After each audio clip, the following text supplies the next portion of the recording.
Brought to you by TechnoSpark 20 series smartphones. I'm superhuman.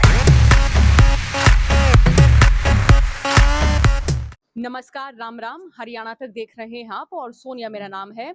इस समय मैं रोहतक की जाट धर्मशाला में मौजूद हूँ। कुछ रोहतक क्षेत्र के बाशिंदे इस समय हमारे साथ हैं। ताऊ जी, आपका क्या नाम है? उदय सिंह फोगाट। अब आप इस क्षेत्र में कितने सालों से रह रहे हैं? मेरे को तो बहुत साल हो गए। मैं 73 में आया था पढ़ने लिखने के लिए और उसके बाद लगभग ये मान लो यहीं रह रहा हूँ। आपका गांव कौन सा? गांव में डानी फोगाट, चरखी दादरी जिले में पड़ता है। दादरी के बिल्कुल साथ लगता है गाँव। तो लोकसभा चुनाव है, हम यहाँ जिक्र करेंगे रोहतक लोकसभा का। तो यहाँ आप अपनी उम्र के बहुत सारे लोगों से बातचीत करते होंगे। क्या कहना रहा है उन लोगों का? क्या उनकी इच्छाएं रही हैं? क्या मांगे रही हैं?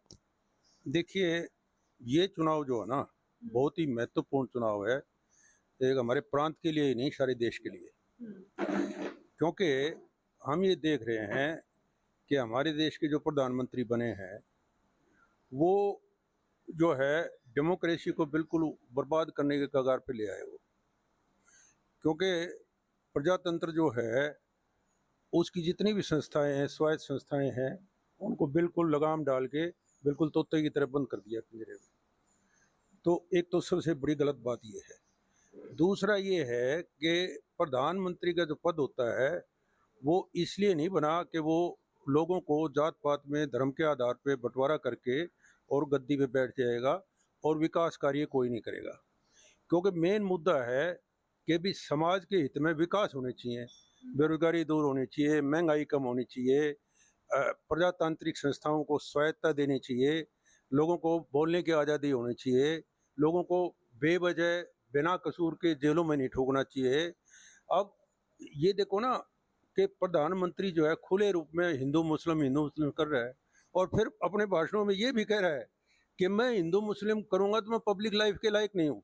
एक देश का प्रधानमंत्री बोल रहा है, जबकि ये सर्वव्यापी सत्य है कि वो हिंदू मुस्लिम कर रहे हैं, इसके अलावा कुछ भी नहीं कर रहे। जात पात में लोगों को बांट रहे हैं, भाई भाई को लड़ा रहे हैं। अरे भाई, धर्म जो है एक व्यक्तिगत वो है, जाति भी व्यक्तिगत है। मैं जाट के परिवार में पैदा हो गया, मैं जाट हो गया। कोई ब्राह्मण के परिवार में पैदा हो गया, ब्राह्मण पैदा हो गया, वो व्यक्तिगत है। ठीक है, हमारा उसका सामाजिकरण किया जा रहा है और समाज में उनको विभाजित करके सत्ता हासिल की जा रही है। ये कोई है मुद्दे हैं, ज्वलंत मुद्दे ये हैं कि भी बेरोजगारी दूर हो, हेल्थ सेक्टर में सुधार हो, आपकी एजुकेशन का सुधार हो। इसमें तो बिल्कुल इनकी नकारात्मक जो अचीवमेंट है कोई अचीवमेंट ही नहीं है। तो मैं ना जैसे पहले देखती थी कि चुनाव हुआ करते मुद्दे मसले पे, लेकिन अब की बार जो हरियाणा का जो जनमानस है वो कह रहा कि एक जो लहर है वो है मोदी के पक्ष में, एक लहर है मोदी के विरोध में। तो यहाँ इस पूरे क्षेत्र में क्या है? ऐसा है, मैं कोई मोदी लहर नहीं देख रहा, हमारे प्रांत में भी देख रहा और सारे देश में मुझे नहीं लगता कि मोदी जैसी कोई लहर है। क्योंकि 10 साल का कुशासन है ना, जो वो लोगों के सामने सत्य आ चुका है कि झूठ के सारे भ्रांतियां फैला के, झूठे वादे करके सरकारें नहीं चलाई जा सकती। लोगों को धरातल पे कोई काम भी चाहिए। तो अब सबको सच्चाई का पता लग चुका है, ऐसी कोई बात नहीं है, कोई मोदी लहर नहीं है। लोग मुद्दों में जाके बात कर रहे हैं। अब देखिए, एक आदमी, प्राइम मिनिस्टर स्तर का आदमी जो है वो अजय टैनी था, किसानों को गाड़ियों को नीचे कुचल के लोगों को मारा और उसको मंत्री पद से नहीं हटाया। हमारी खिलाड़ी महिलाएं हैं, कितना खेल पे कुप्रभाव पड़ा है। आप देखो कितने खेल में हमारी लड़कियां हरियाणा की सबसे उत्कृष्ट गोल्ड मेडल लाके हरियाणा कितना नाम किया था।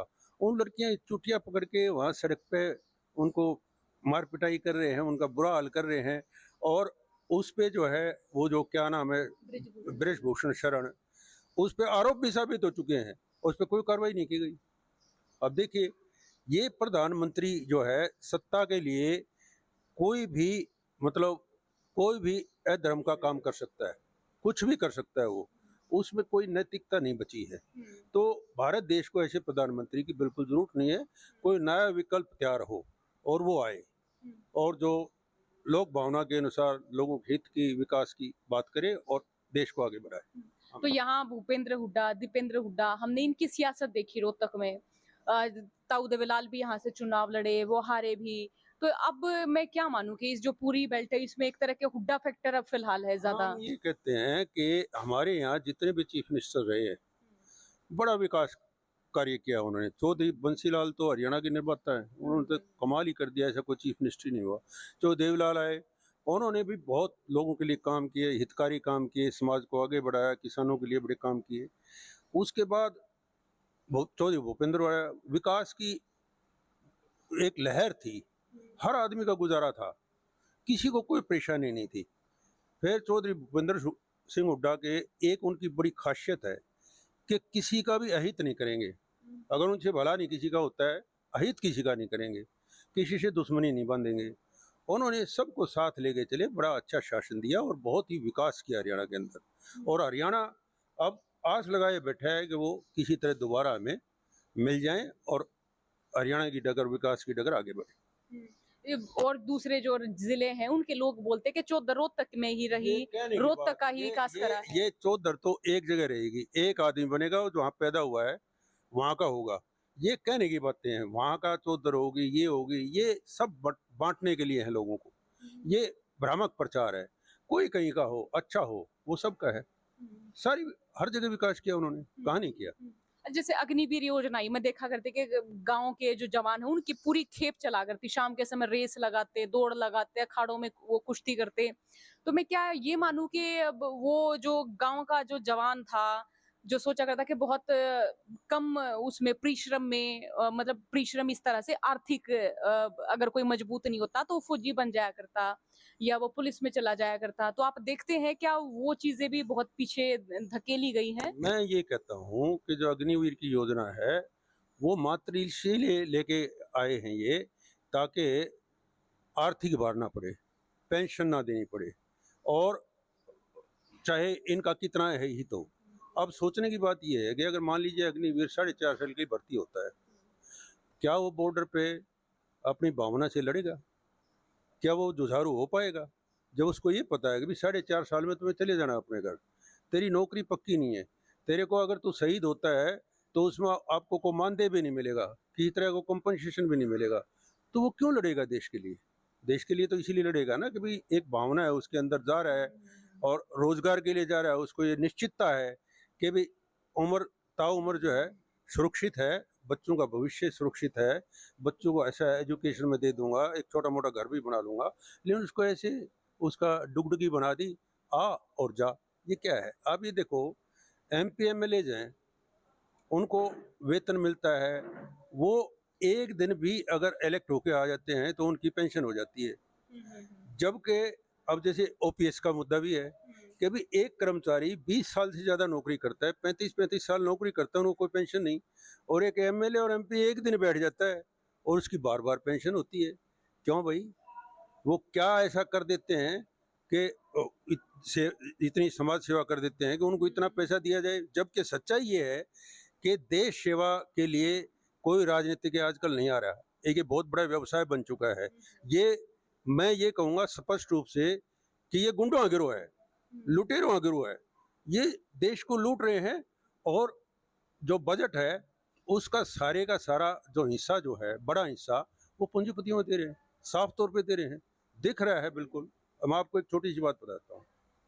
आप देखिए कि ये जो टैक्स सिस्टम है, कॉर्पोरेट टैक्स होता है, 2 तरह के टैक्स हैं, इनडायरेक्ट टैक्स है, डायरेक्ट टैक्स है। लोगों को पता नहीं चलता, भाषण देते हैं, जात पात, धर्म, मुसलमान, हिंदू, हिंदुत्व, फलाना, ये सब, इससे लोगों को भ्रामक प्रचार करके लामबंद करने की कोशिश की जाती है। लेकिन असली मुद्दे कहाँ हैं? 2 तरह के टैक्स होते हैं, एक है प्रत्यक्ष कर होता है, एक प्रत्यक्ष कर होता है। मैं अर्थशास्त्र का स्टूडेंट रहा हूँ तो मैं बता सकता हूँ इन बातों को। तो ये डायरेक्ट टैक्स होता है, कॉर्पोरेट टैक्स। कॉर्पोरेट टैक्स लगता है कॉर्पोरेशन के जो इंडस्ट्रीज हैं उनका जो प्रॉफिट होता है उस पर, वो उनको देना होता है, उस प्रॉफिट पे देना होता है, वो शिफ्ट नहीं कर सकते किसी दूसरे आदमी को। इसी तरह इनकम टैक्स जो है इनकम पे जाता है। मोदी ने आते ही 30% कॉर्पोरेट टैक्स से 22% किया, 8% कम किया, और जो स्टार्टअप थे 22% से 15% किया, 7% 15% टैक्स किया। और इससे जो लॉस हुआ, आर्थिक नुकसान हुआ, रेवेन्यू का नुकसान हुआ सेंट्रल गवर्नमेंट को, वो करीब करीब 1.25 से 1.5 लाख करोड़ रुपए था। 1.25 से 1.5 लाख रुपए करोड़, उनको घर बैठे फायदा पहुंचा दिया। उनको कमाई नहीं करनी पड़ी, घर बैठे ही उसका प्रॉफिट जो उनकी अलमारियां भर गई, तिजोरियां भर गई। इसकी भरपाई कैसे की?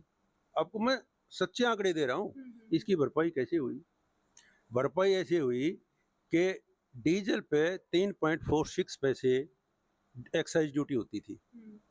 क्रूड ऑयल की कीमतें बहुत ज़्यादा कम हो गई, लेकिन 3.46 से बढ़ा के वो 31 रुपये कर दी गई। इसी तरह पेट्रोल पे 4 रुपये होती थी, वो बढ़ा के 33 रुपये कर दी गई और 2.5 लाख करोड़ रुपए जनता पे बोझ डाल दिया। इसकी प्रतिपूर्ति कर ली। यानी जनता को लूटना है और अडानी अंबानी की तिजोरियां भरनी है, और इस सरकार के पास करने के लिए कुछ है ही नहीं। 10 साल में देख लो आप कुछ किया हो तो। हर आदमी त्राही त्राही है, बेरोजगारी से तंग है लोग। गांव में तो हर आदमी जो कैंपर लेता है, टैंकरों से पानी सप्लाई हो रहा है, पानी खरीद के पी रहे हैं वो लोग। विकास कहाँ है? विकास बताओ हरियाणा में कहाँ है? आप किसानों को ले लो, दोगुनी आमदनी कर दी जाएगी, दोगुनी के बजाय उनकी आधी रह गई, क्योंकि फर्टिलाइजर के ले लो आप, और जो इनपुट्स हैं एग्रीकल्चरल, उनके 4 गुना रेट बढ़ गए हैं। तो आप देखो, दोगुनी आमदनी करेंगे, 2 करोड़ रोजगार देंगे, सारे झूठे वादे करके सत्ता का बीज होना जो, और फिर वो उसके बाद जो है लोगों को पता चल चुका है। अब कोई बात है नहीं ऐसी। तो इस बेल्ट में जो हुड्डा फैक्टर है वो काम करेगा? आपकी बार मान ले कि एक और हो गया अरविंद शर्मा, एक और हो गया दीपेंद्र हुड्डा। दीपेंद्र हुड्डा की इमेज तो यूं समझ लो तो भूपेंद्र हुड्डा से भी बढ़िया है, क्योंकि उसका फोकस हमेशा विकास पे ही रहा। लोगों के लिए मैं क्या करूं क्या नहीं करूं, ये लगन रही उसमें। उसने क्या नहीं किया आप देखो ना। ऑल इंडिया इंस्टीट्यूट जो है मेडिकल साइंसेस, उसकी ब्रांच लेके आए, कैंसर हॉस्पिटल लेके आए, भगत फूल सिंह यूनिवर्सिटी बनाई, कितनी ही उसने मेडिकल कॉलेज है अपना, यूनिवर्सिटी बन गई है वैसे, लेकिन वहाँ का आप ओपीडी जाके देखो, ट्रॉमा सेंटर आप देखो, ऑडिटर यूनिवर्सिटी देखो आप। यूनिवर्सिटी जो है वो प्लस ए है ना, डबल प्लस ए नहीं देन है, लेकिन जो अब जो उसका स्तर बढ़ा है, जो आरपी हुड्डा के टाइम में जो वाइस चांसलर थे, तो यूनिवर्सिटी में जो प्लांटेशन है और है, बिल्डिंगें हैं, इंफ्रास्ट्रक्चर है, उसका डेवलपमेंट बहुत ज्यादा हुआ है, जो भूपेंद्र हुड्डा टाइम हुआ है। तो अरविंद शर्मा ने कोई काम नहीं करा इन 5 साल कुछ भी नहीं किया, कभी आए ही नहीं, कोई जानता ही नहीं। ठीक है, लोग बन जाते हैं, पार्टी बेसिस पे बन जाते हैं और जात पात का हिसाब किताब हो जाता है, जो भी फैक्टर्स होते हैं, लेकिन दीपेंद्र का उसका मुकाबला किया जाए तो रात और दिन है, कैसे मुकाबला कर सकते हैं? तो हाँ, रेल जो है ये रेवाड़ी से रोहतक, मेट्रो की कह रहे थे कि रोहतक आएगी, रुक गई। वो तो दीपेंद्र होते तो रोहतक आ चुकी होती, डेफिनेटली आ चुकी होती। अब देखो ना, उसका एक्सटेंशन भादगढ़ तक तो करवाई है ना, दीपेंद्र ने करवाया। अच्छा ताऊ जी, यहाँ की जो राजनीति है जरा उसके बारे में समझा दे। जैसे रोहतक की जो राजनीति है वो किस धुरी पर चलती है? जैसे हमने देखा कि ताऊ देवीलाल, भूपेंद्र सिंह हुड्डा उनको हरा देते हैं, तो किसानी वाला बेल्ट, जवानों वाला ये एक पूरा क्षेत्र रहा है। तो यहाँ जो लोग वोट देते हैं या नेता चुनते हैं, वो किस भूमिका कौन सी भूमिका देख के करते हैं? ऐसा है जी, देखो सारे हिंदुस्तान की राजनीति, उसमें उसकी मुख्य धारा जो है वो धर्म और जाति पे आधारित है, ज्यादातर। क्योंकि हमारा देश लार्जली उस पॉपुलेशन को कॉन्स्टिट्यूट हुई है, देश उससे आबादी ज्यादा उन लोगों की है, जो ज्यादा उनका दिमाग विकसित नहीं है, वो उनकी सोच जो है संकीर्ण रहती है धर्म और जात को लेके, तो वो मुद्दों पे नहीं जा सकते क्योंकि उनकी सोच विकसित नहीं हो रही। धीरे धीरे एजुकेशन बढ़ रही है, अब लोग सोचने लगे हैं, पता है लोगों को कि भाई हमें मुद्दों के पे लड़ाई लड़नी चाहिए राजनीतिक, न कि इनके धर्म और जात पे। क्योंकि मैं ये मानता हूँ, मेरे मानना है और मेरा प्रगाढ़ विश्वास है कि राजनीति की ना तो कोई पार्टी होती, रंग बदलते रहते, उसमें चले गए, उसमें सत्ता के लिए वो अपने स्वार्थ के लिए दाएं बाएं जाते रहते। दूसरा, इनकी कोई जाति नहीं है, कोई एक जाति नहीं है। इन सभी पॉलिटिशियंस की एक अलग सी जाति है जो लोगों को जात पात में धर्म में बांटते हैं, जबकि इनकी किसी भी जाति के प्रति और किसी के धर्म के प्रति सच्ची संवेदनाएं नहीं होती। केवल सत्ता हथियानी है, लोगों को मूर्ख बनाना है और बैठ जाना है और देश को लुटवाना है और लूटना है।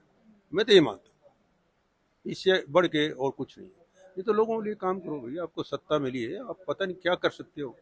आप देखो ऑफिस में जाके भ्रष्टाचार चरम पे है। मैं भुगतभोगी हूँ, मैं क्या बताऊँ, मैं इस पे नहीं बता सकता कि कितना भ्रष्टाचार हमें भुगतना पड़ता है, कैसे कैसे मतलब काम अटकते हैं, किस तरह से पैसा दे के काम करवाना पड़ता है।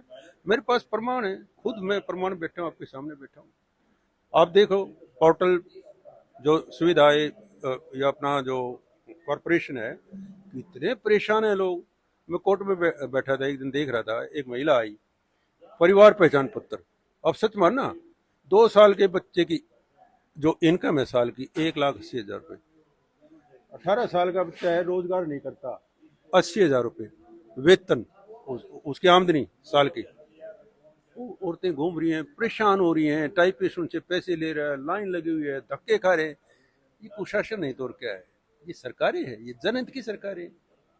क्या होता है, एक सिंपल चीजें होती हैं भाई, जो काम करते हो वो ट्रांसपेरेंट हो, जनता की सुविधा के लिए हो, और उनको किसी तरह की कोई तकलीफ आए तो इसका अल्टरनेटिव कोई वैकल्पिक रास्ता ढूंढना चाहिए, तुरंत समाधान करना चाहिए। ऐसा कुछ भी नहीं है।